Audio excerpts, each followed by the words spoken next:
નમસ્કાર, જય શ્રી કૃષ્ણ વિદ્યાર્થી મિત્રો. વિષય પર્યાવરણ, પાઠ નંબર 15 ઠંડુ કે ગરમના લેક્ચર નંબર 2 માં આપ સૌનું હાર્દિક સ્વાગત છે. મિત્રો, આપણે લાસ્ટ લેક્ચરમાં એટલે કે લેક્ચર નંબર 1 માં ઠંડુ કે ગરમ એટલે કે આપણે સરસ મજાની એક વાર્તા છે જે આપણે ટેક્સ્ટ બુકમાં આપેલી છે સમજેલી.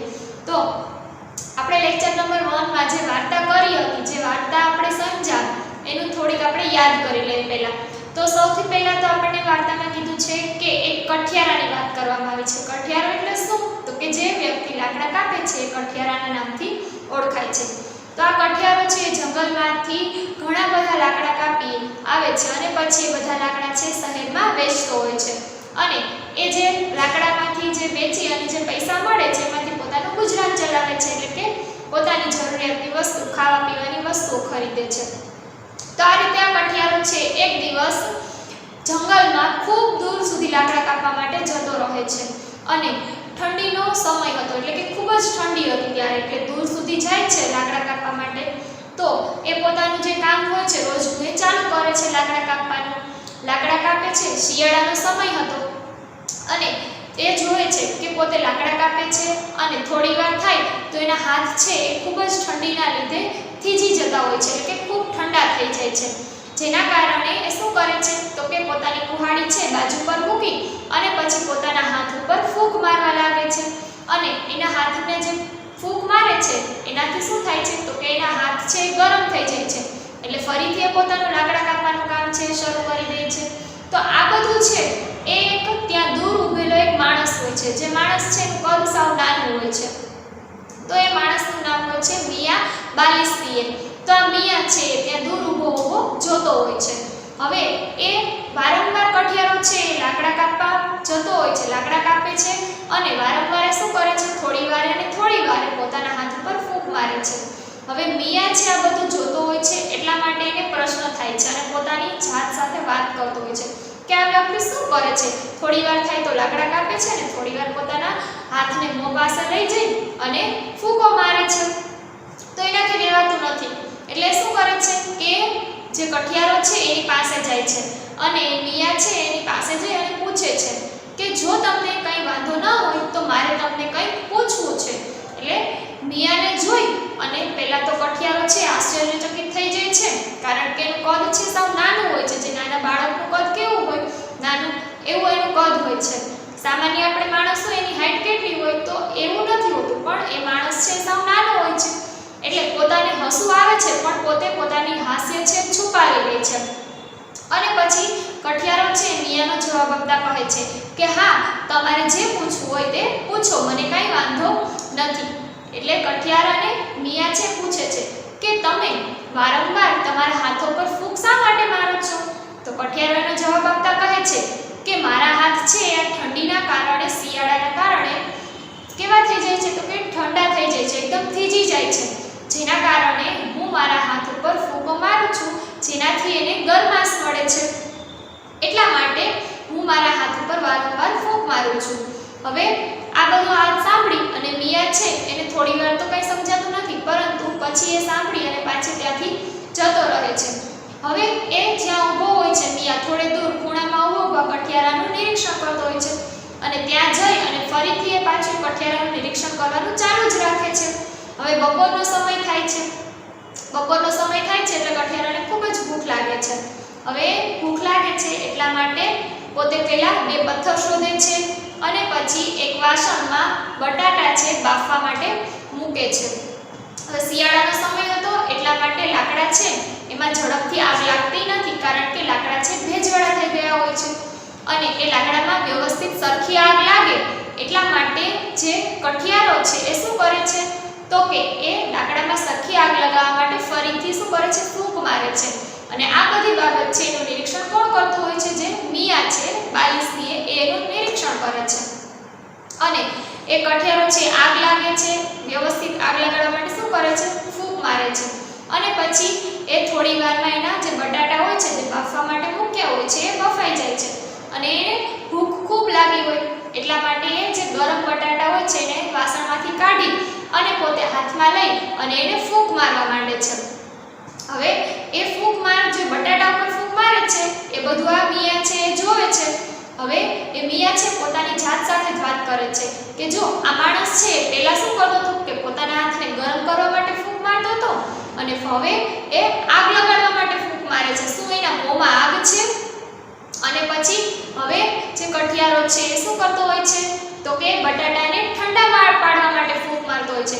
પરંતુ મિયાને તો એવું લાગે છે કે આ માણસ હવે બટાટાને સળગાવશે અને પછી એ આ બટાટાને શું સળગાવવા જઈ રહ્યો છે એના મનમાં આવો પ્રશ્ન થાય છે. પરંતુ કઠિયારો છે એ શું કરતો હતો? એ તો એ બટાટાને ઠંડા પાડવા માટે ફૂંક મારતો હતો.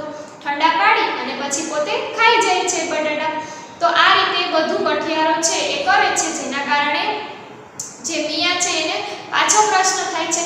તો ફરીથી એ કૂદતો કઠિયારા પાસે આવે છે અને પછી એને ફરીથી એમ કહે છે કે જો એ ભાઈ તમને જો વાંધો ના હોય તો હું તમને ફરીથી કંઈક પૂછવા માંગુ છું, ફરીથી કંઈક પ્રશ્ન કરવા માંગુ છું.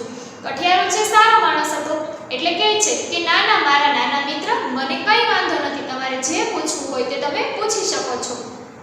એટલે હવે જે કઠિયારાનું જે નિરીક્ષણ મિયાએ કરેલું હતું એ નિરીક્ષણ જે કર્યું હતું એ મિયા કહે છે કે પહેલા તમે તમારા હાથને ઠંડા પાડવા માટે ફૂંક મારતા હતા તમારા હાથ પર અને હવે તમે એકવાર મેં જોયું કે તમે આગમાં ફૂંક મારો છો, એકવાર તમે તમારા હાથમાં બટાટા છે એના ઉપર ફૂંક મારો છો. તો કઠિયારો એને જવાબ આપતા કહે છે કે હા તમે જોયું એ સાચું છે, હું પહેલા મારા હાથ છે ગરમ કરવા માટે ફૂંક મારતો હતો, પછી જે મેં આગ છે સરખી નહોતી લાગતી એટલા માટે એના ઉપર ફૂંક માર્યું અને પછી જે બટાટા છે ખૂબ જ ગરમ હતા અને ગરમ બટાટા ખાઉં તો મારું મોં દાઝી જાય એટલા માટે એને ઠંડા પાડવા માટે હું ફૂંક મારતો હતો. તો આ રીતે એ બધું એને સમજાવે છે. પરંતુ મિયાને છે આ બધી વાત છે સમજમાં નથી આવતી એટલે મિયા છે એના આ વાતથી ડરવા લાગે છે અને કહે છે કે આ માણસ નથી લાગતો, આ તો કોઈ ભૂત કે જીન લાગે છે. એટલે એનાથી ડરતો દૂર ચાલ્યો જાય છે. અને કઠિયારો છે સારો માણસ હતો એટલે કહે છે કે તમે ધ્રુજો છો શેના કારણે? ઠંડીના કારણે. પણ મિયા છે એનો કંઈ જવાબ આપ્યા વગર એ પાછો જે પોતાની જગ્યાએ ઊભો હતો ત્યાં થોડે દૂર ચાલ્યો જાય છે અને વિચારે છે કે આ માણસ તો કોઈક ભૂત હોય એવું લાગે છે. અને એ કહે છે કે એક જ માણસના શ્વાસમાંથી ઠંડુ અને ગરમ એવું કઈ રીતે બની શકે? આવી સરસ મજાની સ્ટોરી છે આપણે આપણા લાસ્ટ લેક્ચરમાં સમજ્યા હતા. અને આ સ્ટોરી છે કોણે લખેલી છે તો કે આપણા ભારતના જે ભૂતપૂર્વ રાષ્ટ્રપતિ છે ઝાકિર હુસેન, એમણે આ સરસ મજાની સ્ટોરી છે આપણા પાઠમાં આપેલી છે. તો હવે આપણા પાઠમાં જે આપણને સ્ટોરી આપેલી છે એના આપણે અમુક ઉદાહરણો લઈશું કે ખરેખર શું આવું બની શકે કે આપણી સ્ટોરી છે એ ઠંડુ અને ગરમ વસ્તુને ઠંડી પાડવા માટે ફૂંક મારી શકાય અને ઠંડી વસ્તુને ગરમ કરવા માટે પણ ફૂંક મારી શકાય. આવું બની શકે શું? તો એના આપણે અમુક ઉદાહરણો લઈશું અને ખરેખર આપણે પણ આપણા જે દિવસના જે કામ છે એમાં પણ ઘણીવાર આવી બાબતો છે કરતા હોઈએ છીએ, પણ આપણે એ બાબતનું ક્યારેય અવલોકન કરેલું હોતું નથી. પણ આપણા ઉદાહરણો સમજ્યા પછી આપણે તમારે પણ જોવાનું છે કે તમે પણ ઘરે આવું કરો જ છો અને તમારે અવલોકન પણ કરવાનું છે. તો હવે આપણે અમુક ઉદાહરણો જોઈએ. તો સૌથી પહેલા તો તમને જ્યારે વધારે ઠંડી લાગતી હોય છે અને ઠંડીના કારણે તમારા હાથ છે એ કેવા થઈ જાય છે? ઠંડા પડી જાય છે. તો તમે શું કરો છો? એના ઉપર ફૂંક મારો છો કે એ ગરમ થઈ જાય અને આપણા મોંમાંથી જે ગરમ હવા આવતી હોય છે એના કારણે હાથને શું થાય છે? ગરમાશ મળે છે. તો આ રીતે આપણે એ હાથને ગરમાશ આપી શકીએ છીએ અને ઘણીવાર આપણે બે હાથને ઘસતા પણ હોઈએ છીએ જેના કારણે પણ શું થાય છે તો કે આપણા હાથ છે એ ગરમ થઈ જાય છે. ત્યાર પછી આપણે જોઈએ કે આપણે શું કરીએ છીએ? મોંથી આપણો જે હાથ છે એને આપણે શું કરીએ છીએ? ફૂંકો મારીએ. તો મિત્રો જ્યારે ઠંડી હોય ત્યારે આપણે શું કરીએ છીએ? આપણા હાથને ગરમ કરવા માટે ફૂંક મારીએ છીએ. તો શું ખરેખર તમારા હાથ ઉપર તમે જોરથી ફૂંક મારો છો અને તમારા જે મોંમાંથી નીકળેલી હવા છે એ આજુબાજુની હવાની કરતાં સરખામણીમાં કેવી હોય છે? તો શિયાળાનો સમય હોય તો આજુબાજુની હવા કેવી હોય? ઠંડી હોય. અને તમારા મોંમાંથી તમે જે હવા તમારા હાથ ઉપર ફેંકો છો એ હવા એની સરખામણીમાં કેવી હશે? ગરમ હશે. એટલે તમારા હાથને ગરમાશ મળે છે. એટલા માટે આપણે ઠંડીમાં ઘણીવાર આપણા હાથ ઉપર ફૂંકો મારતા હોઈએ છીએ. તો જે આજુબાજુની આપણા વાતાવરણની જે હવા છે ઠંડી છે અને આપણા મોંમાંથી નીકળેલી હવા છે કેવી છે? ગરમ છે. આપણને ગરમાશ મળે છે. તો આ રીતે આપણે ઘણા એવા બીજા ઉદાહરણો પણ જોઈએ. તો એ આપણે આગળ જોઈએ. તો હવે આપણે જોઈએ કે મિત્રો તમે જ અનુભવ કરો કે કદાચ તમે રમતા રમતા પડી જાઓ છો અથવા તો તમારી આંખમાં કંઈ લાગે છે. આંખમાં આપણે ઘણીવાર કહેતા હોય ને કે ઝોકો લાગી ગયો, તો આપણે એ સમયે આપણે શું થાય છે, આંખ એકદમ લાલ થઈ જાય છે અને આપણને આંખ બળવા લાગે છે. તો ત્યારે તમે એનો ઉપાય શું કરી શકો કે તમારા હાથમાં કોઈ રૂમાલ કેવું હોય તો રૂમાલની 3-4 ગળી કરી અને પછી એ રૂમાલને તમારા મોં પાસે લઈ જઈ અને મોં વડે એમાં એકદમ જોરથી ફૂંક મારો અને એ રૂમાલ છે અને પછી તમારા આંખ આડે રાખો એટલે તમને એમાંથી ગરમ એવું જે તમારી આંખ છે એને ગરમાશ લાવશે. તો આના કારણે શું થાય છે, તો આપણને રાહત મળે છે. તો એવી જ રીતે ઘણીવાર આપણી ટેક્સ્ટ બુકમાં આપણને સરસ એવા ઘણા બધા ઉદાહરણો આપેલા છે કે આપણો શ્વાસ છે એ આપણને ગરમાશ આપવામાં ઉપયોગી છે. એટલે કે આપણું ફૂંક જે આપણે કોઈ પણ વસ્તુ પર મારીએ છીએ તો આપણને ગરમાશ એમાં મળે છે. તો એવી જ રીતે અહીંયા આપણને એક સરસ મજાનું ઉદાહરણ આપેલું છે. તો હવે એમાં આપણને કીધું છે કે કાપડનો જે આપણે ટુકડો હોય એની તમે 3-4 ગળી કરો અને પછી એને તમારા મોં પાસે લાવો અને એમાં જોરથી ફૂંક મારો, જેથી કરીને શું થઈ જશે, કપડું છે એ ગરમ થશે. આ બધા અનુભવ તમારે ઘરે કરવાના છે. આ બધી જે પ્રવૃત્તિ છે તમે ઘરે કરશો એટલે તમને ખૂબ મજા આવશે. હવે આપણે જોયું હતું કે મિયા બાલિસ્તીએ છે એ જોતો હતો કે બટાટાને જે ઠંડા કઠિયારો શું કરતો હતો કે ગરમ બટાટાને ઠંડા કરવા માટે એના ઉપર ફૂંક મારતો હતો અને બટાટાને જો ઠંડા કર્યા વગર ખાય તો શું થાય, તો આપણે પણ જાણીએ છીએ બધા. તમે કોઈ પણ ઘરે મમ્મીએ જે રસોઈ બનાવેલી હોય એમાં તમે બટાટું લ્યો તો અથવા તો કોઈ બાફેલું બટાટું તમે લ્યો તો આપણે બધા એ ખાતા જોઈએ એટલે આપણને બધાને ખબર હશે કે બટાટું છે તમે ગરમ ગરમ ખાશો તો આપણું મોં છે શું થાય છે, દાજી જાય છે. એટલા માટે કઠિયારો શું કરે છે, તો કે એને ઠંડુ પાડવા માટે ફૂંક મારે છે. હવે એ સિવાય પણ આપણે બીજા ઉદાહરણો લઈએ તો કે કોઈ જે નાનો છોકરો હોય અથવા તો કોઈ તમે જ છો, તમે પડી જાઓ છો અને તમારી આંખમાં અથવા તો તમારા માથામાં કંઈ આપણને ઈજા થાય છે તો આપણે શું કરીએ છીએ કે આપણા મોં વડે એ કોઈ પણ કાપડ લઈએ છીએ અને પછી એમાં જોરથી ફૂંક મારીએ છીએ.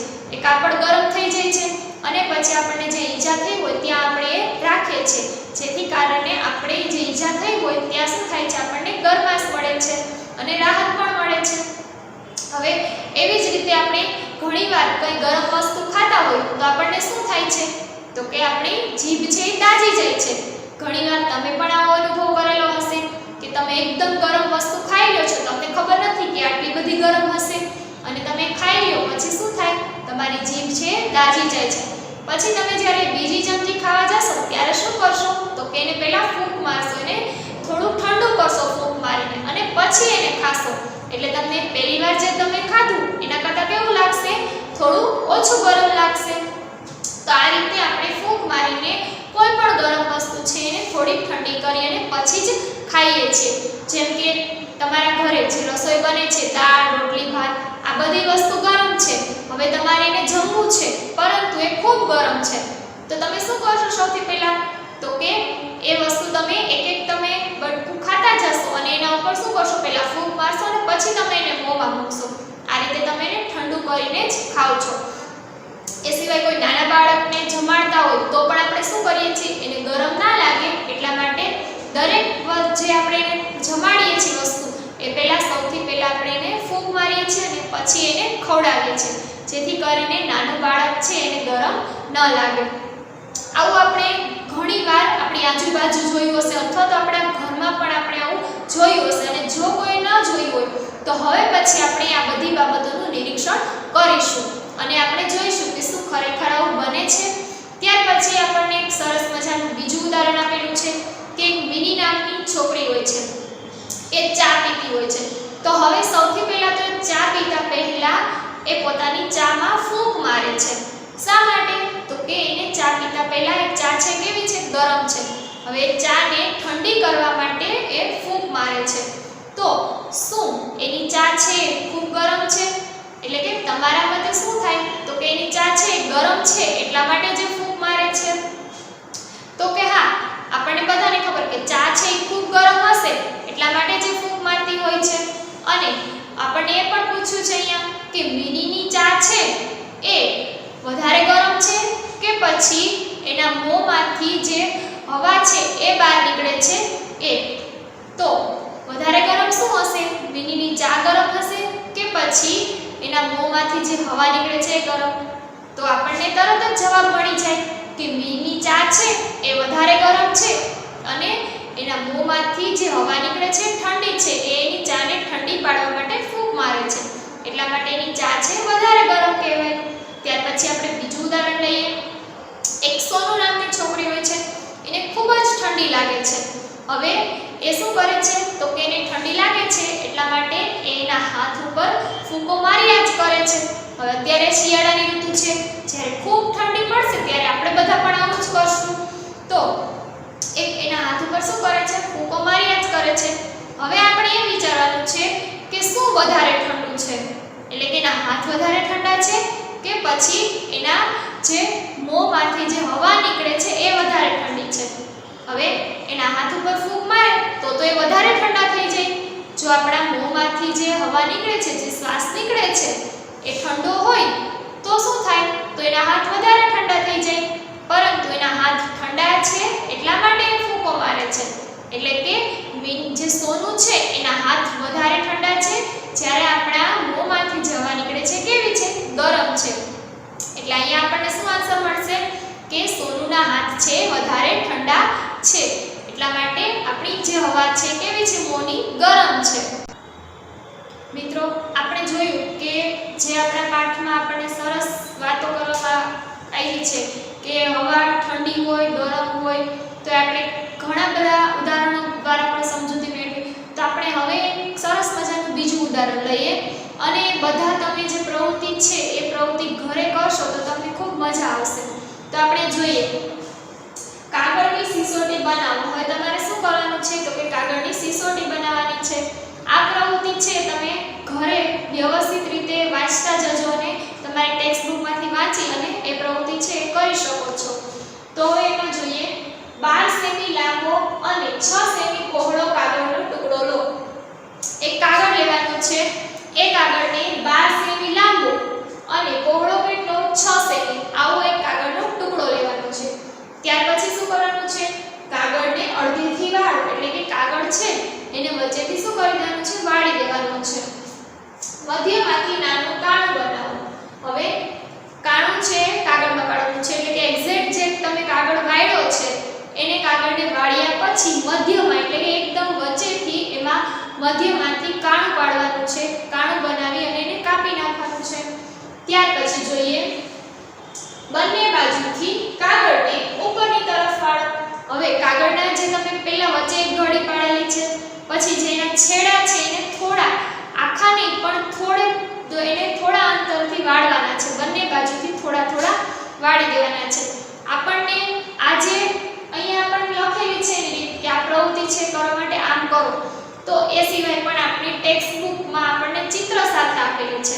તો તમે ચિત્ર સાથે એ પ્રવૃત્તિ ટેક્સ્ટ બુકમાંથી જોઈને કરતા જશો એટલે તમને વધારે સારી રીતે સમજાઈ જશે. તો કાગળને ઉપરની તરફ, એટલે વચ્ચેથી જે કાગળ વાળ્યો એના જે બંને છેડા વધ્યા હોય એને ઉપરની તરફ થોડા થોડા વાળવાના છે. ત્યાર પછી કાગળને તમારી આંગળીઓ વચ્ચે રાખી પકડો અને તેમાં મોં રાખો. હવે તમે જે કાગળને તમે વાળ્યો ત્યાં તમારે શું કરવાનું છે? તમારી આંગળીની વચ્ચે રાખવાનો છે અને પછી જે કાણું પાડ્યું છે એ કાણાને તમારે મોં પાસે રાખવાનું છે. તેમાં ફૂંક મારો અને સિસોટી સાંભળો. હવે પછી શું કરવાનું છે? તો કે એમાં ફૂંક મારવાનું છે અને પછી એમાં જે અવાજ આવે છે કેવો આવશે? સિસોટી જેવો, એટલે કે એ તમારી સિસોટી છે બની ગઈ. તો આ રીતે તમે કાગળમાંથી સરસ મજાની સિસોટી છે બનાવજો અને કેવો અનુભવ થાય છે જરૂર કરજો. ત્યાર પછી આપણે જોઈએ કે જુદી જુદી વસ્તુ છે એના ઉપર પણ તમે ફૂંક મારો તો સિસોટી બની શકે છે. તો કે ચોકલેટનું રેપર, રેપર મીન્સ કે કાગળ, જે ચોકલેટનો ઉપરનો જે કાગળ હોય છે એના ઉપર તમે ફૂંક મારો તો એમાંથી પણ અલગ અવાજ છે નીકળે છે. ત્યાર પછી પાંદડું, પાંદડું છે એને બેવડું વાળી, એમને મૂડીની જેમ વાળી અને પછી એને ગોળાકાર વાળી નાખો એટલે શું થાય છે? એમાં પણ તમે સિસોટી છે એ વગાડી શકો છો. ત્યાર પછી ફુગ્ગો, ફુગ્ગાને પણ આપણે એમાંથી પણ એને ફૂંક મારી અને પછી અલગ અવાજ છે નીકળે છે. ત્યાર પછી પેનનું ઢાંકણ આવો અનુભવ તો આપણે કરેલો જ હશે, કારણ કે તમે બધા પેન તો ઉપયોગ કરતા જ હોય છો, એટલા માટે પેનનું ઢાંકણ છે ત્યાં તમે ફૂંક મારશો એટલે સિસોટી જેવો અવાજ આવશે. એ રીતે અન્ય કોઈ પણ એવી બીજી વસ્તુ છે એના ઉપર તમે આ રીતે ફૂંક મારી અને સિસોટી જેવો અવાજ છે એ કરી શકો છો. તો મિત્રો અહીંયા આપણને જે અલગ અલગ ઉદાહરણ આપ્યા છે તો એના ઉપરથી આપણને એટલી જાણ થાય છે કે આપણું જે તાપમાન છે, આપણી આસપાસનું જે વાતાવરણ છે એમાં જે તાપમાન રહેલું છે એને અનુરૂપ આપણા મોંમાંથી હવા ઠંડી કે ગરમ હોઈ શકે છે. એટલે વાતાવરણને તાપમાનને અનુરૂપ આપણી હવા ક્યારેક ઠંડી હોય છે અને ક્યારેક ગરમ હોય છે, આપણા મોંમાંથી જે હવા નીકળે છે એ. તો હવે આપણે બીજા અનેક ઉદાહરણ આપણી ટેક્સ્ટબુકમાં ઘણા બધા ઉદાહરણો આપેલા છે, એટલે આપણે દરેક ઉદાહરણ છે એનું સરસ વિશે એને સમજીશું. તો હવે જોઈએ કે આપણે કોઈ વ્યક્તિને જોયું હોય કે એના ચશ્મા છે સાફ કરતા હોય, અને ચશ્મા કઈ રીતે સાફ કરતા હોય છે તો કે ચશ્માના જે કાચ હોય છે એના ઉપર ફૂંક મારતા હોય છે. તો એના મોંમાંથી જે હવા નીકળે છે એ જે કેવી હોય છે તો કે બાષ્પ હોય છે, અને ગરમ હવા નીકળતી હોય છે, અથવા તો એ જે કોઈ હવા નીકળે છે એ એના કાચ ઉપર છવાઈ જાય છે અને પછી એને કાચ છે એ ચોખ્ખો થઈ શકે છે. આ રીતે આપણે ઘણી વખત ઘણા વ્યક્તિઓને ચશ્મા સાફ કરતા જોયા હોય છે. ત્યાર પછી તમે ચશ્મા છે એ સિવાય મિત્રો હવે તમારે કાચ લેવાનો છે. હવે એ કાચ છે એને તમારે તમારા મોંની નજીક લાવો અને પછી તમે એના પર જોરથી ફૂંક મારો તો શું થશે તો કે કાચ છે એ તમને કેવો દેખાશે, ઝાંખો દેખાવા લાગશે, કારણ કે આપણી મોંની જે હવા છે એના ઉપર ફેલાઈ જશે અને જેથી કરીને કાચ ઝાંખો દેખાય છે. કાચ નહીં તો આપણા ઘરે અરીસો હોય એના ઉપર પણ તમે આ પ્રવૃત્તિ કરી શકો છો. અરીસા ઉપર જોરથી તમે ફૂંક મારશો એટલે એ જે અમારું જે અરીસો છે ત્યાં એ થોડાકમાં શું થશે તો કે મોંની જે ગરમ હવા છે, મોંમાંથી નીકળેલી ગરમ હવા છે અરીસા ઉપર છવાઈ જશે અને જેના કારણે ત્યાં કેવું લાગશે, બાષ્પ જેવું લાગશે. તો આ રીતે જે અરીસો છે કેવો દેખાવા લાગશે, ઝાંખો દેખાશે. તો આપણી મોંમાંથી જે હવા નીકળે છે કેવી છે તો કે આપણા આજુબાજુની હવા છે એના કરતાં ગરમ છે. તો આ રીતે આપણે ઘણા બધા આવા ઉદાહરણો છે આપણી ટેક્સ્ટબુકમાં જોયા. ત્યાર પછી આપણે જોઈએ કે આપણા શરીરમાંથી આપણે જે શ્વાસ લઈએ છીએ તો ઘણીવાર આપણે જોતા હોય કે શ્વાસ લઈએ ત્યારે આપણે ઘણીવાર આપણને અવાજ સંભળાતો અથવા તો આપણે એકદમ દોડેલા હોય, થાકેલા હોય ત્યારે પણ આપણા ધબકારા છે આપણને સંભળાતા હોય છે. અથવા તો તમે ડૉક્ટર પાસે જાઓ અને ડૉક્ટરને તમે જોયા જ હશે કે ડૉક્ટર છે સ્ટેથોસ્કોપ વડે તમારા છાતીના ધબકારા છે માપતા હોય છે. તો એમાં એને શું સંભળાય છે તો કે આપણા છાતીના ધબકારા છે, ધક ધક જે થતું હોય એ સંભળાય છે. તો તમે પણ ઘરે છે તમારા છાતીના ધબકારા સાંભળી શકો છો. એના માટે તમારે શું કરવાનું તો કે એક રબરનો પાઇપ લેવાનો અથવા તો ટ્યુબ લેવાની અને એને તમારે થોડી મોટી છે રાખવાની. એક છેડો છે એનો તમારે ક્યાં રાખવાનો તો કે તમારા કાન પાસે, અને એક છેડો તમારા જે છાતીમાં જે છાતી હોય છે ડાબી બાજુ ત્યાં તમારું હૃદય હોય છે ત્યાં રાખવાનું. હવે એ જે છાતી પર ઉપર તમે જે ડાબી બાજુ જે તમારા હૃદય પાસે જે છેડો રાખો છો એ છેડા ઉપર ગળણી જેવું એટલે કે કંઈક એવું રાખવાનું જેથી કરીને તમે એનો અવાજ સાંભળી શકો, અને પછી એને કાન પાસે રાખશો એટલે તમારા છાતીના જે ધબકારા છે તમે સાંભળી શકશો. અથવા તમે જ્યારે ખૂબ દોડેલા હોય ને ત્યારે તમને એમના તમે હાથ રાખો ને તો પણ તમને ઝડપથી જે ધબકારા થતા હોય ને એ સંભળાતા હોય છે. તો આ રીતે આપણે આપણા પણ ધબકારા છે સાંભળી શકીએ છીએ. અને મિત્રો આપણે આપણા શ્વાસ લઈએ છીએ અને ઉચ્છ્વાસમાં આપણે શું કરીએ છીએ, ગરમ હવા બહાર કાઢીએ છીએ. એટલે આપણે જે હવા બહાર કાઢીએ છીએ મોં વડે કેવી હોય છે, ગરમ હોય છે. અથવા તો તમે તમારી આપણે ઘણીવાર જોતા હોય કે ઘડિયાળ છે એમાં ટક ટક ટક અવાજ આવતો હોય છે. તો ઘડિયાળમાં જે ટક ટક અવાજ આવતો હોય એ ઘડિયાળ છે એ શું હોય તો કે આપણને ઘણીવાર એવું થાય કે આપણા હૃદયમાં પણ આવો અવાજ સંભળાતો હોય છે, ટક ટક ટક. તો એ ટક ટક અવાજ જે સંભળાય છે તો મિત્રો આપણે અત્યારે આપણું જે શિયાળાનું વાતાવરણ છે કેવું એકદમ શાંત હોય ત્યારે આપણને આપણા ઘરમાં જે ઘડિયાળો હોય છે ને એનો આપણને ટક ટક ટક અવાજ એવો સંભળાય છે. તો ત્યારે ઘણીવાર આપણે એમ થાય કે ઘડિયાળમાં કેવો ટક ટક અવાજ આવે છે, આપણે પહેલાં ક્યારે અવાજ નથી સાંભળેલો. તો આના સિવાય પણ આપણને ઘણીવાર એવો પણ વિચાર આવે કે આપણા હૃદયમાં પણ શું થાય છે, ઘણીવાર ધક ધક અવાજ સંભળાતો. શું આપણા હૃદયની અંદર એટલે કે આપણા શરીરમાં ઘડિયાળ ફિટ કરેલી છે કે ના, પરંતુ આપણા જે હૃદયના ધબકારા છે એના કારણે આપણો જે શરીર છે એમાં આપણને ધક અવાજ સંભળાતો હોય છે. તો આ રીતે આપણે શું કરી શકીએ છીએ તો કે આપણે પણ આપણા હૃદયના ધબકારા છે જેમ ડૉક્ટર સાંભળતા હોય છે એમ આપણે પણ સાંભળી શકીએ છીએ. તો આ પ્રયોગ પણ તમે જરૂરથી ઘરે કરજો.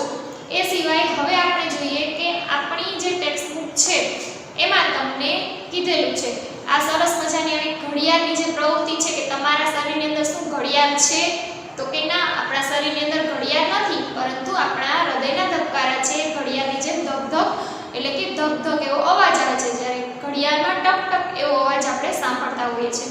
તો મિત્રો, આપણા જે આજુબાજુનું જે વાતાવરણ છે જે એને અનુકૂળ આપણા શરીરની હવા હોય છે. આપણે જે મોંમાંથી જે ફૂંક બહાર કાઢીએ છીએ એ આપણા આજુબાજુના વાતાવરણને અનુરૂપ હોય છે. આપણું જે બાજુનું વાતાવરણ છે એ ગરમ હશે તો આપણું જે મોંમાંથી જે હવા બહાર કાઢેલી છે ઠંડી હશે, અને આપણું આજુબાજુનું વાતાવરણ છે તાપમાન છે એ ગરમ હશે તો મોંની હવા કેવી હશે? ઠંડી. અને જો વાતાવરણ તાપમાન છે એ ઠંડુ હશે તો આપણા મોંમાંથી નીકળેલી હવા છે કેવી હશે? એને અનુરૂપ ગરમ હશે. તો આ રીતે આપણે આપણા પાઠની ખૂબ જ સરસ રીતે સમજૂતી મેળવી. હવે આપણો પાઠ છે અહીંયા આપણે પૂરો થાય છે, આપણા પાઠની સમજૂતી પૂર્ણ થાય છે. આજનો આપણો જે લેક્ચર નંબર 2 છે એ પણ અહીંયા આપણે પૂર્ણ કરીએ છીએ. અસ્તુ. આભાર.